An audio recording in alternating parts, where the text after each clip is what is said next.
Nothing could compare to the devastation that we experienced in Puerto Rico after Hurricane Maria. It crushed my heart because I felt like a part of me had become broken. Every Puerto Rican that was there, I could feel myself as a part of them, and they as a part of me. 5 of us went over to Puerto Rico after raising funds to purchase 10 rooftops. We had enough rooftops for 20 homes. And when we were there, we saw the faces and they looked familiar to me.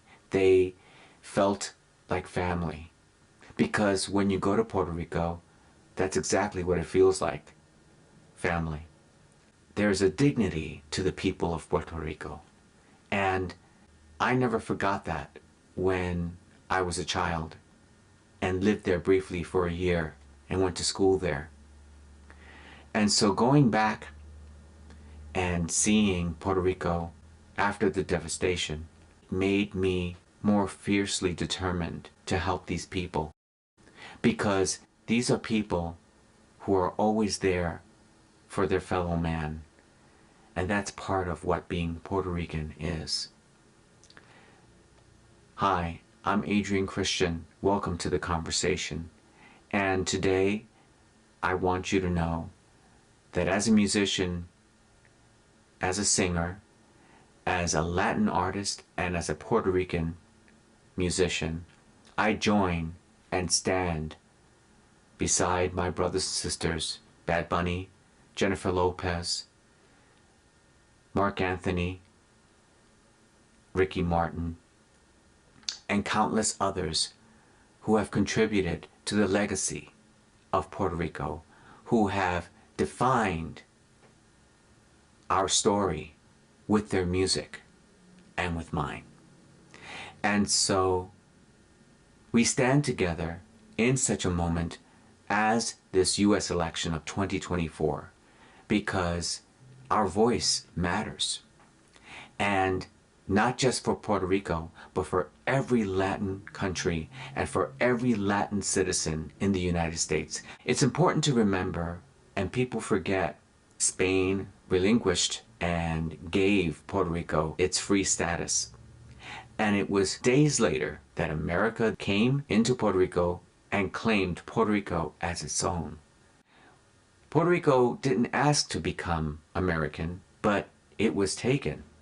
We were used to being treated the way we were treated in Madison Square Garden last weekend by Donald Trump and his cohorts. This is nothing new to us. This is not the first battle we've had. After Hurricane Maria, we asked for aid. We needed help. We needed power lines. We needed electricity. And we needed rooftops. And FEMA came to the rescue because, as a U.S. territory, Puerto Rico is a part of America. And we are not immigrants, we are Americans. And we also get to vote in the primary elections, and those who live in the United States can vote in the general. There are millions of Puerto Ricans in the United States whose vote will count in this election.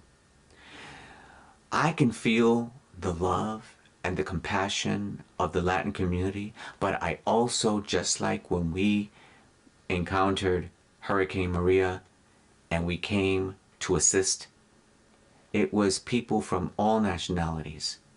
It was my American friends. It was people who were born in the United States who came with me to help. And I felt the same love during this time when Puerto Rico, as an island, was called an island of garbage. But no matter, we're strong, we're resilient, and we're beautiful. And the island is beautiful. And in contrast, we had Kamala Harris, who that very same weekend met with Puerto Ricans in a Puerto Rican restaurant to discuss her plan for recovery, for installing power lines, for infrastructure, for the strengthening of the island. long needed, because after Hurricane Maria, when FEMA came, Donald Trump promised $90 million and it only received $14,000 and a few paper towels. So this is not new to us. This is also not a surprise. We are not shocked, and we are not taken down, and we are not beaten. We will fight for our rights to be included in this country, because we are a part of this country.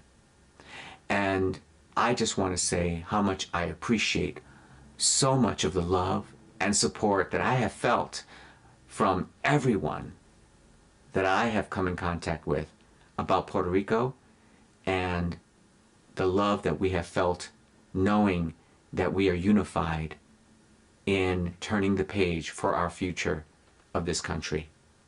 So many Puerto Ricans will be voting, and along with the others, I have cast my vote for Kamala Harris for the President of the United States of America. I am moved and thrilled to be a part of this movement, to be a part of this community, and I just want you to know, I leave you with that. My mother, who was born in Puerto Rico, passed on this year, and I can't imagine how she would have felt, but I know this for sure. I know that she is proud. She's proud of me. She's proud of her children who are here living in the United States, and she knows we will carry on, and we will once again restore and beautify Puerto Rico. For Puerto Ricans have contributed to wars, have fought in the military, have been an integral part of this country's fiber. And I couldn't be prouder to be a Puerto Rican and to be an Italian. And I will tell you that Puerto Rico, we don't back down. We are strong, we are resilient, and we are beautiful.